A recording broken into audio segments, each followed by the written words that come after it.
안녕하세요. 노트북 리뷰는 다나와 놀이다의 태꾼입니다. 에이수스에서 우리 애가 달라졌어요를 줄인 비브북 OLED를 이번에 출시했습니다. 바로 에이수스 비브북 15 OLED M513UA-L1284. 제품명이 좀 어렵네요. 아무튼 이런 제품인데요. 기존 비브북 시리즈에서 아쉬웠던 디스플레이 성능을 대폭 향상해서 출시한 새로운 비브북 시리즈입니다. 코로나19라는 감염병의 유행으로 재택근무가 많아지면서 노트북의 판매량이 크게 늘어났죠. 관련해서 대표적인 에이수스의 오피스 노트북이라고 한다면 젠북과 비브북 시리즈가 있는데요. 특히 그 중에서 보급형 모델로 가성비가 좋은 비브북 시리즈가 재택근무용 노트북으로서 인기가 많았습니다. 하지만 젠북 시리즈와 비교해서 크게 밀리는 부분이 하나 있었죠. 바로 디스플레이 성능인데요. sRGB 100%도 모자라 62.5% 수준에 머물고 있던 비브북 시리즈도 있었습니다. 그러나 이번 OLED 디스플레이의 탑재로 DCI P3 100%라는 전문가급의 화사한 색 재현율을 지원하게 되면서 한 단계도 아닌 무려 두 단계는 한 번에 올라선 느낌인데요.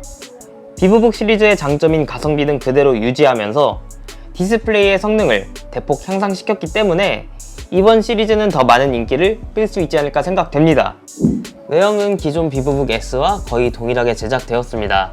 색상은 실버 색상이고요. 상판은 메탈 소재를 사용했기 때문에 색상과 재질의 느낌이 잘 어우러지는 것 같습니다. 역시 비브북 시리즈다운 무난하게 예쁘고 심플한 디자인이 누구든 사용하기 좋은 감성을 제공한다고 생각합니다. CPU는 라이젠 5 4세대 5500U 프로세서가 탑재되었습니다. 6코어를 활용한 고성능 라이젠 프로세서로 작업에서도 효율적인 성능을 보여줄 거라고 생각되고요. GPU는 라이젠 프로세서 내장인 AMD 라데온 그래픽스가 탑재되었습니다. 따라서 인텔 프로세서 대비 게이밍에서도 좀 더 나은 성능을 보여줄 거라고 생각됩니다. 참고로 시네벤치 R23 같은 경우는 멀티코어 점수에서 무려 7367점이 나와서 인텔의 상급 프로세서인 코어 i7보다 높은 작업 성능을 보여주었고요. 3D마크 파이어 스트라이크 벤치마크를 돌려본 결과는 좀 아쉽지만 1793점이 나왔는데요. 일단 싱글 채널 메모리의 내장 GPU였기 때문에 메모리 업그레이드를 한다면 충분히 가벼운 게임 정도는 즐길 수 있을 것 같습니다. 메모리는 DDR4 3200MHz 8GB의 메모리가 온보드 형태로 기본 탑재되었는데요. 추가로 장착 가능한 여분 슬롯이 하나 있기 때문에 16GB 또는 24GB까지 확장할 수 있습니다. 저장 장치는 약간 아쉽지만 256GB 제품이 탑재되었습니다. WD사의 SN530 모델명의 제품이 탑재되었고요. 2.5인치 슬롯이 있어서 하드나 SSD도 추가로 업그레이드 할 수 있습니다. 메모리나 저장 장치의 확장이 가능한 점 역시 이번 비브북 OLED의 큰 강점이라고 생각되고요. 참고로 노트북 분해가 은근히 힘이 많이 들었는데요. 제가 영상에 표시한 힌지 옆쪽 부분부터 시작해서 뜯어주신다면 그나마 쉽게 합판을 제거할 수 있었습니다. 특히 이번 비브북 OLED의 매력이 급상승하는 부분은 디스플레이가 절반 이상은 차지하고 있다고 생각합니다. 비브북 시리즈에서 최초로 OLED 패널이 탑재돼서 화질이 대폭 개선되었는데요. 스펙으로 보면 15.6인치의 화면에 풀 HD 해상도를 지원하고요.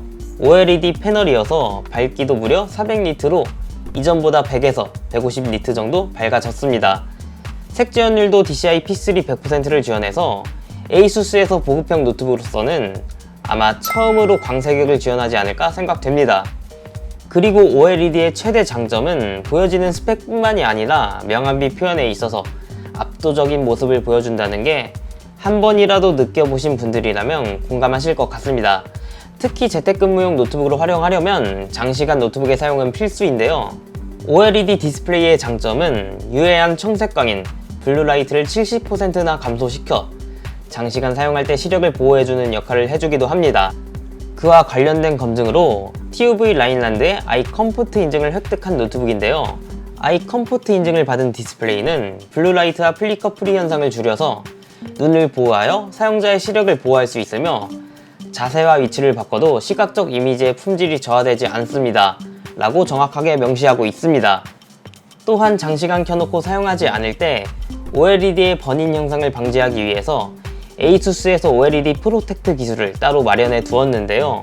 마이 에이수스 앱에서 픽셀 리프레시 기능을 활성화하면 지금 보는 것처럼 OLED 화면을 보호하기 위해 최적화된 화면 보호기 영상이 자동으로 재생됩니다. 그 밖에 픽셀들이 조금씩 움직여서 데스크톱에 지속적으로 정지 화면을 보여주는 것을 방지하는 기술인 픽셀 시프트도 있습니다. 노트북의 무게는 직접 측정을 한 결과 1.52kg으로 측정되었는데요. 스펙에 표기한 1.8kg보다 훨씬 가벼운 건데요. 에이수스 측에서 이 정보는 빨리 수정하는 게 이득이 되지 않을까 생각됩니다. 동봉된 65W 출력의 어댑터는 190g으로 측정되었습니다. 15.6인치 노트북에 전원 케이블의 어댑터까지 모두 더한 무게는 1.8kg 정도 됩니다.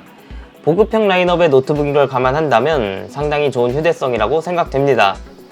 키보드는 엑셀 작업 시 좋은 3열 숫자 패드가 있는 풀사이즈 키보드가 탑재되었습니다. 키보드의 디자인과 기능, 구성은 이전 비보북 시리즈와 완전히 동일해 보입니다. 역시나 엔터키의 옐로우 테두리가 예쁜 모습을 보여주고 있고요. 밤에는 더 예쁜 LED 백라이트까지 동일하게 들어가 있었습니다. 노트북의 측면 포트 구성을 살펴보겠습니다. 왼쪽에는 USB 2.0 단자 2개로 구성되었고요. 오른쪽은 순서대로 마이크로 SD 카드 리더기, 오디오 마이크 콤보 잭, USB 3.2 제넌 타입C와 USB 3.2 제넌 타입 A 포트가 한 개씩 있고 HDMI 1.4와 전원 입력 단자로 구성되었습니다. 포트 구성 역시 이전 비보북 시리즈와 동일하게 구성되어 여전히 쓸모있는 모습을 보여주는 것 같고요. 디스플레이를 제외한 전체적인 스펙은 비보북 S를 매우 닮아있다고 생각되었습니다. 특히 0.2mm 세크의 빠른 응답 시간을 보여주는 OLED 디스플레이이기 때문에 빠른 화면 전환이 필요한 게임을 하는 동안 충분히 만족스러운 반응성을 체감할 수 있을 건데요. 그래서 게임은 오버워치를 한번 해봤습니다. 풀 HD 해상도 낮음 옵션, 렌더링 스케일 100%에서 플레이 결과 평균 28프레임 전후로 프레임 변동을 보여주었는데요.